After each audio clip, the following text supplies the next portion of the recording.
Tänään jatkuu iltasatu, Desperon taru. Viimeksi luettiin luvut 1 ja 2. Tänään jatkuu luku 3. 3. luku. Olipa kerran. Desperon sisarukset yrittivät opettaa hänet hiirten tavoille. Hänen veljensä Furlo vei hänet kierrokselle linnan esitelläkseen kipityksen taitoa. Liiku puolelta toiselle, Furlo neuvoi sännätessään pitkin linnan vahattua lattiaa. Vilkuile koko ajan taaksesi, ensin oikealle, sitten vasemmalle. Älä missään tapauksessa pysähdy. Mutta Despero ei kuunnellut veljään. Hän tuijotti valoa, joka tulvi linnaan lasimaalausikkunoista sisään. Hän nousi takajaloilleen ja painoi nenäliinan sydämensä kohdalle ja tuijotti ylös loistavaan valoon. Furlo, hän sanoi, mitä tuo on? Mitä kaikki nuo värit ovat? Ollaanko nyt taivaassa? Himskatti, Furlo huusi etäisestä nurkasta. Älä pällistele siinä keskellä lattiaa puhumassa taivaasta. Vauhtia, sinä olet hiirijätkä ihminen. Sinun pitää kipittää. Mitä? Despero sanoi yhä valoa tuijottaen. Mutta Furlo oli poissa. Hän oli kunnon hiiren tavoin kadonnut lattialistan koloon. Desperon sisar, Merlot, vei hänet linnan kirjastoon, missä isoista, korkeista ikkunoista virtaava valo lankesi lattialle kirkkaan keltaisena läiskinä. Huomio, Merlot sanoi. Seuraa minua, pikkuveli, niin neuvon tarkkaan, kuinka paperia nakerrataan. Merlot pinkaisi tuolille ja hyppäsi sieltä pöydälle, jolla oli avoimena valtavan iso kirja. Tätä tietä, pikkuveli, hän sanoi kavutessaan kirjan aukeamalle. Ja Despero seurasi häntä tuolille, pöydälle ja aukeamalle. No niin, Merlot sanoi. Tämä liima tässä maistuu hyvältä ja paperin reunat ovat rapeita ja herkullisia, tällä lailla. Hän nakersi sivun reunaa ja katsoi sitten Desperoon. Kokeilepa, hän sanoi. Ensin haukkaat liimaa, sitten rouskutat perään paperia. Ja näitä krumeluureja, ne ovat hyvin maukkaita. Despero katsoi kirjaan ja tapahtui merkillinen asia. Aukeaman kuviot, ne joita Merlot sanoi krumeluureiksi, järjestyivät hahmoiksi. Hahmot järjestyivät sanoiksi ja sanoista muotoutui ihastuttava ja ihmeellinen lauseen alku. Olipa kerran. Olipa kerran, Despero kuiskasi. Mitä? Kysyi Merlot. Ei mitään. Syö, Merlot sanoi. En minä millään voi, sanoi Despero ja perääntyi kirjan luota. Mikset? Despero sanoi, se pilaisi tarinan. Tarinan? Minkä tarinan? Merlot tuijotti veljään. Yhden viiksikarvan päässä väpätti paperin suikale närkästyksestä. Asia on juuri niin kuin isä sanoi, kun sinä synnyit. Sinussa on jotain vikaa. Hän kääntyi ja kipitti kirjastosta kertomaan vanhemmilleen tästä tuoreimmasta pettymyksestä. Despero odotti, kunnes sisar oli mennyt, ja sitten hän ojensi käpälänsä ja kosketti ihania sanoja. Olipa kerran. Hän vavahti, hän aivasti, hän niisti nenäliinaan. Olipa kerran, hän sanoi ääneen sanojen soinnista nauttien.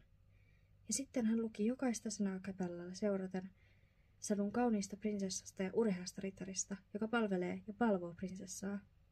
Vaikka Despero ei sitä tiennyt, hänen täytyisi hyvin pian olla itsekin urhea. Joko kerroin, että linnan alla oli vankityrmä. Tyrmässä oli rottia. Isoja rottia, ilkeitä rottia. Desperon osaksi tulisi kohdata nämä rotat. Lukija, sinun on paras tietää, että melkein jokaista, olipa hän ihminen tai hiiri, odottaa mielenkiintoinen kohtalo, johon joskus liittyy rottia, joskus ei, ellei hän sopeudu olemaan samanlainen kuin muut. 4. luku. Esiin astuu Papu. Desperon sisarukset luopuivat pian hyödyttömästä yrityksestä opettaa häntä hiirten tavoille. Ja niin Despero oli vapaa. Hän vietti päivänsä kuten itse halusi. Hän vaelsi linnan huoneessa ja tuijotti haaveellisesti lasimaalausikkunoista virtaavaa valoa. Hän meni kirjastoon ja luki kerran toisensa jälkeen sadun kauniista neidosta ja ritarista, joka pelasti neidon. Ja vihdoinkin hän sai selville, mistä hunajansuloinen ääni lähti. Ääni oli musiikkia. Äänen lähde oli kuningas Philip, joka soitti kitaraa ja lauloi tyttärelleen prinsessa Pavulle aina iltaisin ennen hänen nukahtamistaan. Hiiri piiloutui prinsessan makuuhuoneen seinässä olevaan koloon ja kuunteli sydämensä halusta. Kuninkaan soitto ja laulu saivat sielun paisumaan ja kevenemään hänen sisimmässään. Voi, Despero sanoi. Se kuulostaa taivaalta. Se tuoksuu hunajalta. Hän työnsi vasemman korvansa seinän reiästä ulos, jotta kuulisi musiikin paremmin, ja sitten hän työnsi ulos oikeankin korvan, jotta kuulisi vielä paremmin. Ja ei aikaakaan, kun päätä seurasi käpälä, ja sitten toinen käpälä. Ja sitten, ilman varsinaista aikomusta, Despero tuli kokonaan esiin päästäkseen lähemmäksi musiikkia. Vaikka Despero ei usein käyttäytynyt tavallisen hiirin tavoin, hän kuitenkin noudatti yhtä hiirten alkeellisimmista perussäännöistä. Älä ikinä, missään tilanteessa, näyttäydy ihmisille. Silti musiikki teki hänet holtittomaksi, kunnes hän unohti vähätkin hiiravaistonsa, ja siitä syystä hän tuli esiin. Ja tuota pikaa tarkkasilmäinen prinsessa Papu huomasi hänet. Voi isä, prinsessa sanoi, katso, hiiri. Kuningas lakkasi laulamasta. Hän siristi silmiään. Kuningas oli likinäköinen, toisin sanoen hän oli hyvin vaikea nähdä mitään, mikä ei ollut aivan silmien edessä. Missä? Kuningas kysyi.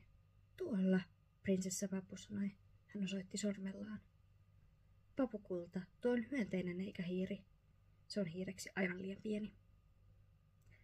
Eipäs, se on hiiri. Hyönteinen, sanoi kuningas, joka halusi olla aina oikeassa. Hiiri, sanoi Papu, joka tiesi olevansa oikeassa. Despero puolestaan alkoi tajuta tehneensä hyvin pahan virheen. Hän vapisi, hän tutisi, hän aivasti. Hän harkitsi pyörtyisikö. Sitä pelottaa, sanoi Papu. Katso, se on niin peloissaan, että vapisee. Minusta tuntuu, että se kuunteli musiikkia. Isä, soita jotain. Kuningasko soittaisi hyönteiselle? Kuningas Philip rypisti otsansa. Onko se sinusta sopivaa? Eikö tämä maailma jotenkin kääntyisi nurinniskoin ja mullin mallin, jos kuningas soittaisi hyönteiselle? Isä, minähän sanoin, että se on hiiri, sanoi Papu. Ole kiltti. No hyvä on, jos sinut sillä saa tyytyväiseksi, niin minä, kuningas, soitan hyönteiselle. Hiirelle, Papu oikaisi. Kuningas kohensi raskasta kultakruunuaan. Hän rykäisi. Hän kajautti kitaralla soinnun ja alkoi laulaa laulua tähtisumusta. Laulu oli yhtä suloinen kuin lasimalaus ikkunoiden läpi loistava valo ja yhtä kiehtova kuin satukirjan tarina. Despero unohti pelkonsa kokonaan. Hän halusi vain kuunnella musiikkia. Hän hiipi lähemmäksi ja sitten vieläkin lähemmäksi, kunnes lukija. Hän istui aivan kuninkaan jalan juuressa.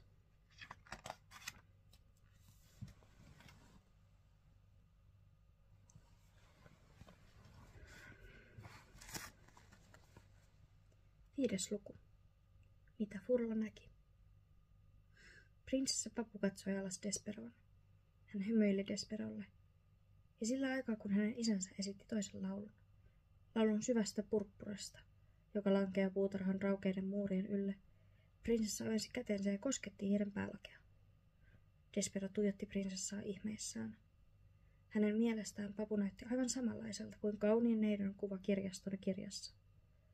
Prinsessa hymyili taas, ja tällä kertaa Despero vastasi hymyyn. Ja sitten tapahtui uskomaton asia. Hiiri rakastui. Lukija, ehkä haluat kysyä tätä. Itse asiassa sinun täytyykin kysyä tätä.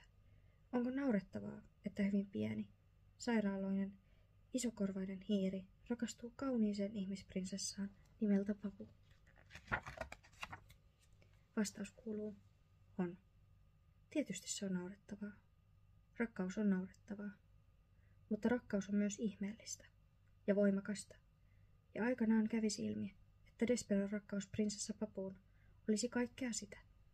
Voimakasta, ihmeellistä ja naurettavaa. Sinä olet niin suloinen, prinsessa sanoi Desperolle. Olet niin pikkuriikkinen. Juuri kun Despero katsoi hänen jumaloivasti, Furla sattui kipittämään prinsessan huoneen ohi käännellen päätään vasemmalta oikealle ja oikealta vasemmalle edestakaisin. Himskatti, Furla sanoi. Hän pysähtyi. Hän tuijotti prinsessan huoneeseen. Hänen viiksikarvansa kiristyivät kuin viulunkielet. Sillä Furla näki veljensä Despero Tillin istuvan kuninkaan jalan juuressa. Furla näki prinsessan koskettavan veljensä päälakea. Himskatti, Furlo huudahti uudestaan. Himskatti, poika on järjiltään. Tuon hänen loppunsa. Ja Furlo lähti klassiseen tyyliin kipittäen kertomaan isälleen Lester Tillille kauheasta, uskomattomasta näystä, jonka oli juuri nähnyt. 6. luku. Tämä rumpu. Hän ei voi. Ei kerta kaikkiaan voi olla minun poikani, Lester sanoi. Hän tarrasi etukäpälillään fiiksinsä ja pudisti epätoivoissaan päätään. Tietysti hän on sinun poika, sanoi Antoinette. Mitä sinä tarkoitat, ettei hän ole sinun poika? Se on naurettava väite. Miksi sinun täytyy aina tehdä naurettavia väitteitä? Sinä, Lester sanoi, tämä on sinun syytäsi. Hänessä on ranskalaista verta, ja sen takia hän on tullut hulluksi. Se moi? Antoinette sanoi, se est moi. Miksi vian pitää aina olla minussa? Jos sinun poika on sellainen pettymys, se on yhtä paljon sinun syytä kuin minun. Asialle täytyy tehdä jotain, sanoi Lester. Hän kiskaisi yhtä viiksikarvaansa niin lujaa, että se irtosi. Hän heilutti viikseä päänsä yläpuolella. Hän osoitti sillä vaimoaan. Siitä hiirestä tulee meidän kaikkien tuho, hän huudahti. Istua nyt ihmiskuninkaan jalan juuressa. Uskomatonta, käsittämätöntä. Miten dramaattista, sanoi Antoinette.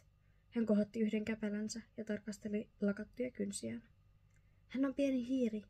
Miten paljon hän muka voi tehdä vahinkoa? Jos minä mitään olen tässä maailmassa oppinut, Lester sanoi, niin sen, että hiirten täytyy käyttäytyä hiirten tavoin, koska muuten tulee vaikeuksia. Kutsun hiirineuvoston ylimääräiseen kokoukseen. Päätämme yhdessä, mitä pitää tehdä. Antoinette sanoi. Sinä ja se hiirten neuvosto. Minusta se on ajan hukkaa. Etkö sinä käsitä, Lester huusi. Häntä täytyy rangaista. Hänet täytyy viedä tuomioistuimen eteen. Hän työntyi Antoinetten ohi ja penkoi vimmatusti papeririekalle kasaa, kunnes löysi sormustimen, jonka aukkoon oli pingottu nahkanpala. Älä, sanoi Antoinette. Hän peitti korvansa. Ei sitä hiirten neuvosto rumpua. Kylläpäs, Lester sanoi. Tämä rumpu. Hän nosti sen korkealle päänsä yläpuolelle. Ensin pohjoista kohti, sitten etelään, sitten itään ja länteen. Hän laski sen, kääntyi Selin vaimonsa ja sulki silmänsä ja veti syvään henkeä. Ja alkoi lyödä rumpua verkalleen, yhden pitkän kumahduksen hännällä, sitten 2 nopeaa käpälällä. Pum, tata, pum, tata, pum, tata. Rummutuksen rytmi oli viesti hiirineuvoston jäsenille. Pum, tata, pum, tata, pum. Rummutus kertoi, että heidän olisi tehtävä tärkeä päätös, joka vaikuttaisi koko hiiriyhteisön turvallisuuteen ja hyvinvointiin. Pum, tata, pum, tata, pum.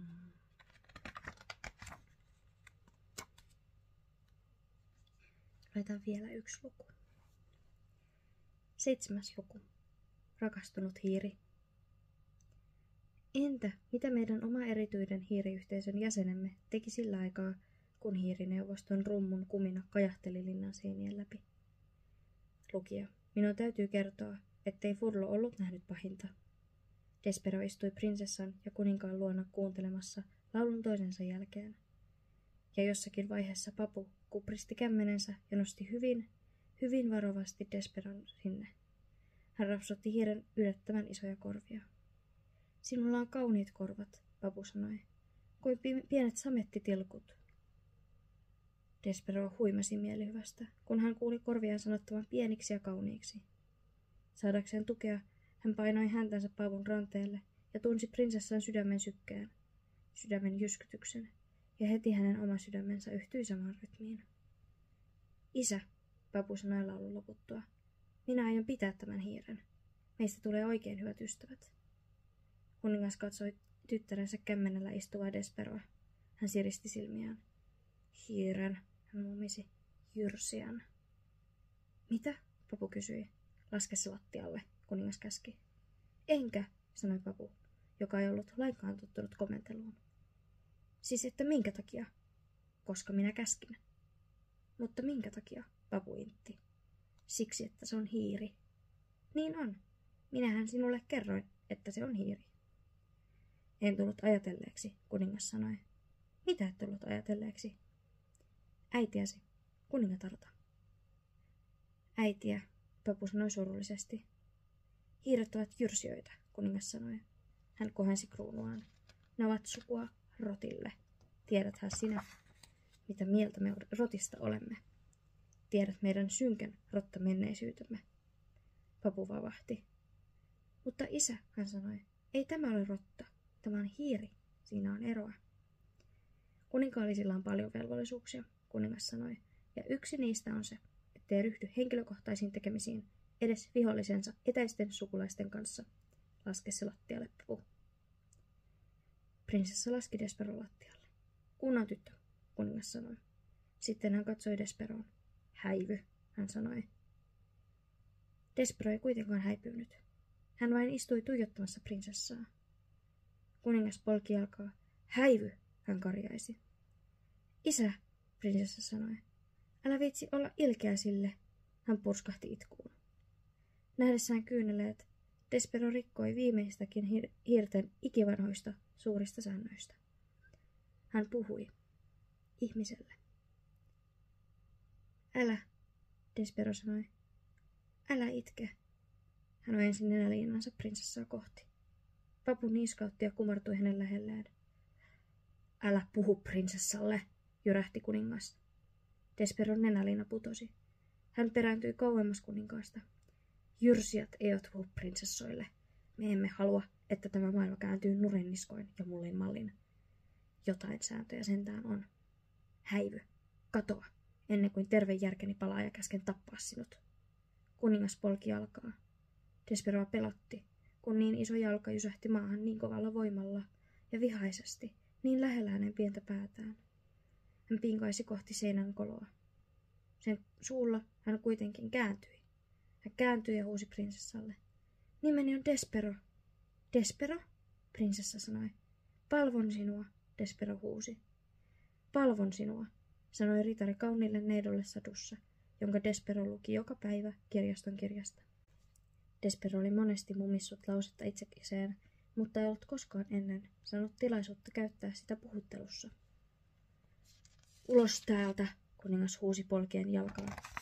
Entistä kovemmin, ja sitten vieläkin kovemmin, niin että koko linna, jopa koko maailma tuntui tärisevän. Jyrsijät eivät tiedä palvonnasta mitään. Despero sääntäsi koloon ja katsoi sieltä prinsessaan. Prinsessa oli nostanut hänen nenäliinansa ja katsoi häneen. Suoraan, aivan suoraan hänen sieluunsa. Despero, prinsessa sanoi. Hiiri näki hänen nimensä hänen huulillaan. Palvon sinua, Despero kuiskasi. Palvon sinua. Hän painoi käpälänsä sydämen kohdalle. Hän kumarsi niin syvään, että viikset hipoivat lattiaa. Ah ja voi, hän oli syvästi rakastunut. Luetaan vielä yksi luku. Sitten mä lopetan. 8. luku. Rotille. Hiirineuvoston 13 kunnianarvoisaa hiirtä ja yksi kaikkein erityisimmin kunnianarvoisa johtajahiiri noudattivat Lesterin ruumun kutsua ja kokoontuivat salaiseen pieneen koloon kuningas Filipin valtaistuinsalin seinän taakse. Nämä 14 hiirtä istuivat lankarullille asetetun puumpallon ympärillä ja kuuntelivat kauhuissaan, kun Despero isä selosti, mitä Furlo oli nähnyt. Kuninkaan jalan juuressa, Lester sanoi. Prinsessan sormi päälaillaan, Lester sanoi. Hän katsoi prinsessaan ja se ei ollut pelokas katse. Hiirineuvoston jäsenet kuuntelivat suu auki. He kuuntelivat viikset velttoina ja korvat luimussa. He kuuntelivat tyrmistyneinä ja paheksuen ja peloissaan. Lesterin lopetettua tuli syvä ja synkkä hiljaisuus. Pojassasi on jotain vialla, pauhosi kaikkein erityisimmin kunnianarvoisa johtajahiiri. Hän ei ole terve. Tämä on pahempaa kuin hänen kuumeensa, pahempaa kuin hänen isot korvansa ja kitukasvuisuutensa. Hän on pahasti mielenvikainen. Hänen käytöksensä vaarantaa meidät kaikki. Ihmisiin ei voi luottaa. Tiedämme, että se on kiistaton tosiasia. Jos hiiri seurustelee ihmisen kanssa, jos hiiri suostuu istumaan ihmismiehen jalan juuressa, jos hiiri sallii ihmisen koskettaa häntä. Ja tässä koko neuvosto salli yhtenä hiirenä itselleen inhonpuistatuksen. Silloin hänen ei voi luottaa. Sellainen on meidän maailmamme meno. Hiirikumppanit, toivon mitä hartaimmin, ettei Despero ole puhunut niille ihmisille. Mutta mistään ei tietenkään ole takeita. Ja nyt on toiminnan eikä ihmettelyn aika. Lester nyökkäsi, ja hiirineuvoston muut 12 jäsentä nyökkäsivät myös. Meillä ei ole valinnanvaraa, johtaja hiiri sanoi. Hänet on vietävä vankityrmään. Hän jyskytti pöytään nyrkkiin puristetulla kävälällään. Hänet on vietävä rotille. Heti. Neuvoston jäsenet, pyydän nyt teitä äänestämään. Jokainen, joka kannattaa Desperon lähettämistä vankityrmään, sanokoon jaa. Kuului surullinen jaa-äänten kuoro. Jokainen, joka vastustaa, sanokoon ei. Huoneessa vallitsi hiljaisuus. Ainoa ääni kuului Lesteristä. Hän nyyhkytti. Ja 13 Lesterin puolesta häpeävää hiirtä käänsi katsensa pois. Lukija, osaatko kuvitella, ettei oma isäsi vastustaisi sinun lähettämistäsi rottia kuhisevaa vankityrmään? Osaatko kuvitella, ettei hän puolustaisi sinua sanallakaan? Desperon isä itki, ja kaikkein erityisimmin kunnianarvoisen johtajahiiri löi taas nyrkkiä pöytään ja sanoi, Despero tilli tuotakoon hiiriyhteisön eteen. Kuulkoon hän synneistään ja saakoon tilaisuuden kiistää ne. Ellei hän kiistä niitä, sallittakoon hänen hylätänne, jotta hän voisi mennä tyrmään puhtain sydämin. Täten kutsun Desperotillin hiirineuvoston kokoukseen. Lester ymmärsi sentään itkeä petostaan. Lukija, tiedätkö mikä petos on?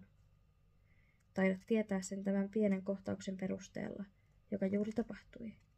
Mutta varmuuden vuoksi katsopa vielä sanakirjasta. Sen pituinen se. Luetaan lisää taas myöhemmin. Hyvää yötä.